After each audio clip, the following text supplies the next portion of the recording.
Hey everybody, it's Matt from You and Your Horror Movies, and welcome to day 26 of my 31 Days of Horror. I apologize if you hear any weird noise in the background. It's the washing machine going off, so it's in the other room. So I apologize for that. But anyway, for a new film for 2022 for day 26, we are doing the movie called No Escape. It's also, if you look it up on IMDb, it's called Follow Me, which is kind of weird. So pretty much the gist of this film is you have Cole. He's a big vlogger, big internet sensation. He's big into extreme, skydiving, bungee jumping, going to haunted attractions, going to a bunch of different things. He's got a huge following. So he's trying to look for his newest thing. He's trying to look for something that will really scare him, really get him on his edge, really push him to the limits. And so his girlfriend kind of doesn't want him to do this stuff, but she goes along. He's got a bunch of his other internet friends and his regular friends. So pretty much, they don't know what exact. So one of his buddies comes up and goes, "Hey, I got a friend I met online, and he's a big follower of yours and everything. And he said he's got the best scare thing ever. We got to go." And so they kind of figure out exactly what it is. Yeah, it's a trip to Moscow. And they have to go to Moscow to a specific escape room. And he's like, "An escape room? I've done so many of those." But they said, "This one is legit. This one will really scare you. It's designed for you. Each escape room is completely different from the previous person. It always changes." So they figured, well, fuck it, why not? They find some more buddies and they fly to Moscow. So they're having some parties. They meet up with their host. And of course, they get into some trouble with some hired guns, and they think it's probably a Russian mafia, but I don't think anything of it. And so pretty much the next day is the escape room. So they go inside, and pretty much he's brought into one room, and everyone else is in different rooms. And each room is like a medieval torture device.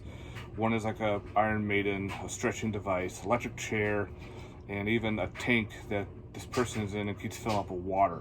That's this picture right here. And so this part actually becomes like a Saw ripoff, where he's got to solve the puzzles to get his friends out of these medieval devices before they meet their demise. Well, of course he does. He figures it out. And now they're trying to find their way out of this escape room. Then you run into those hired guys with the guns, along with other gigantic, big, muscular dudes wearing skull masks.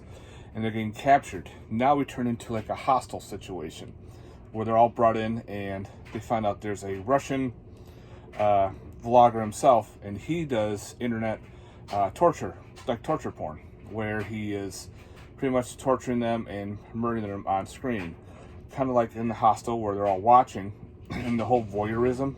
So now Cole is trying to figure out, oh fuck, this is legit, my friends are dying, I gotta get out, I gotta figure out a way to escape pretty much.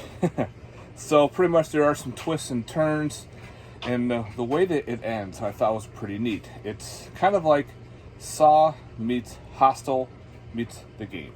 If you know, I think it was like Kirk Douglas or Michael Douglas, that movie. It's got a good twist, kind of like a little bit of an Alfred Hitchcockian twist to it, which I thought was actually pretty neat. And for me, the acting was okay.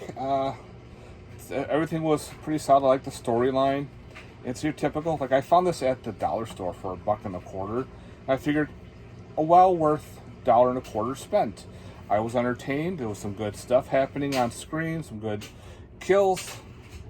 There was a bunch of like good gore and all that stuff. So I thought it was pretty good. I actually didn't mind this movie. It was kind of like a little hidden gem. So if you could find this one like super cheap, like if you go to your dollar store, it's a Dollar Tree.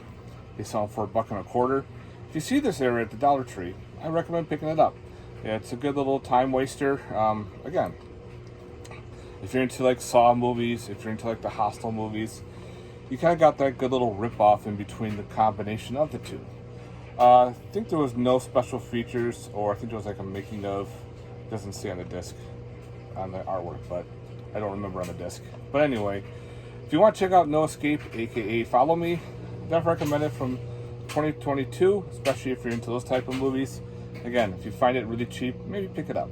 If it's really expensive, don't, because it's really not worth that much money. So guys, thanks very much for watching. I hope you enjoyed day 26 of my 31 Days of Horror. Let me know in the comments down below if you've seen this movie or are thinking about picking it up. Alright guys, have yourself a good one. Later. Peace.